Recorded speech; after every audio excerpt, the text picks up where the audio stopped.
Bismillahirrohmanirrohim. Assalamualaikum warahmatullahi wabarakatuh. Di sini saya Arofina Khairunida NPM 130.119.192 akan menjelaskan tentang landasan pengembangan kurikulum. Pengertian landasan kurikulum. Kurikulum adalah suatu yang sangat mempengaruhi kehidupan manusia.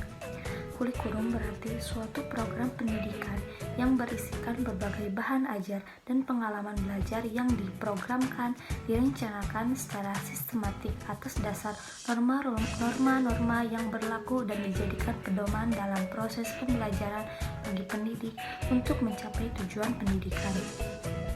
Di dalam pengembangan kurikulum harus didasari oleh landasan, di mana landasan ini berfungsi sebagai fondasi. Kalau diibaratkan, kurikulum itu sebagai bangunan, dan agar bangunan tersebut kokoh, maka dibutuhkan fondasi. Ada beberapa landasan atau fondasi yang harus ada dalam kurikulum.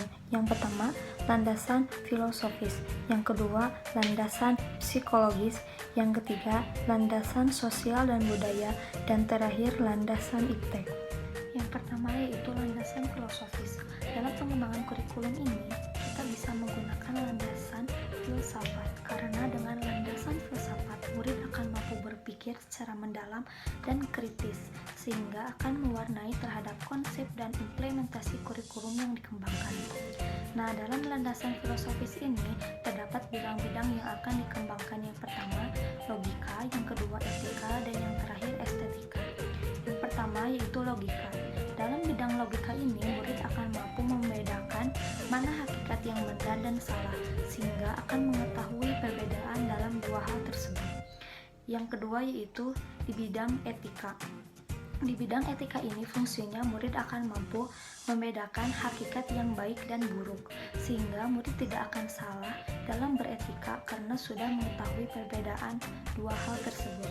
Yang ketiga yaitu estetika. Dalam bidang ini murid mampu membedakan hakikat indah dan jelek. Murid yang filosofis akan bisa mengarahkan kepada kehidupan yang indah dan menjauhi sesuatu yang jelek. Selanjutnya ada aliran filsafat. Terdiri dari 6 aliran. Yang pertama yaitu aliran idealisme, di mana aliran ini membentuk karakter, mengembangkan potensi bakat dan kebijakan sosial yang ada pada diri siswa. Metode dalam aliran ini yaitu metode tanya jawab antara guru dan murid. Selanjutnya yaitu aliran realisme. Aliran menyesuaikan secara tepat dan melaksanakan dengan tanggung jawab. Artinya, kurikulum harus berisi komprehensif dan metode dalam belajar menurut landasan ini yaitu pengalaman langsung yang pernah dialami oleh siswa maupun guru. Selanjutnya yaitu aliran pragmatisme, yaitu harus bisa memecahkan masalah-masalah baru dalam kehidupan. Contoh metode pembelajarannya itu mampu memecahkan masalah dalam belajar dengan bimbingan guru yang mengarahkan kepada sesuatu yang baik. Selanjutnya ada aliran eksistensialisme, yaitu aliran yang mendorong siswa mengembangkan potensi untuk memenuhi dirinya.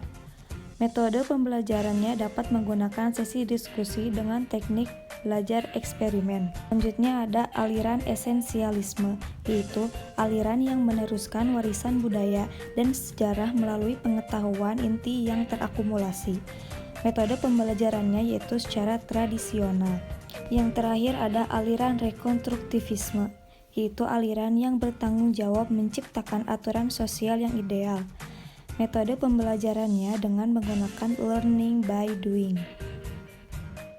Nah, dalam landasan filosofis ini terdapat kriteria filsafat. Yang pertama, dalam kurikulum harus mengembangkan sesuatu yang baik, indah, dan adil.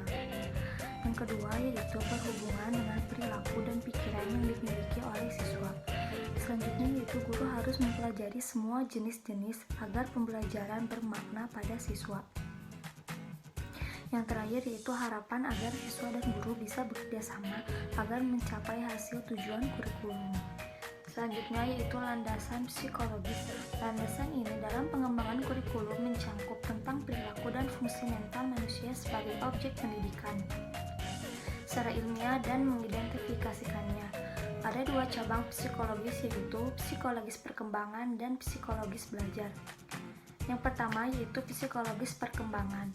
Pandangan tentang anak sebagai makhluk yang unik, sangat berpengaruh terhadap perkembangan kurikulum pendidikan. Setiap anak merupakan pribadi tersendiri, memiliki perbedaan di samping persamaannya. Melalui psikologis perkembangan ini, karakter siswa akan dikembangkan sesuai dengan jenjang usianya. Selanjutnya yaitu psikologis belajar. Psikologis belajar merupakan bagian dari psikologi yang mengkaji bagaimana seseorang melakukan kegiatan belajar, cara dia menerima suatu rangsang atau informasi sehingga terjadi suatu proses belajar. Proses pembelajaran ini bisa dilakukan dengan cara meniru, latihan, dan pembiasaan. Selanjutnya yaitu landasan sosial budaya. Landasan ini tentang nilai, tata sosial, dan perilaku manusia di masyarakat. Dengan landasan sosial budaya diharapkan lahirnya manusia yang bermutu, mengerti, dan mampu membangun masyarakat. Maka dari itu, kurikulum dengan segala perangkat tujuan, isi, bahkan proses disesuaikan dengan kondisi, karakteristik, kekayaan, dan perkembangan masyarakat. Landasan sosial ini disebut juga dengan learning to live together, di mana hal ini mengharapkan agar siswa mampu menjalankan kehidupannya secara bersama-sama di dalam lingkungan yang bermacam-macam. Yang terakhir yaitu landasan iptek. Konsep yang harus dipelajari oleh anak dalam kurikulum yaitu ilmu pengetahuan dan teknologi.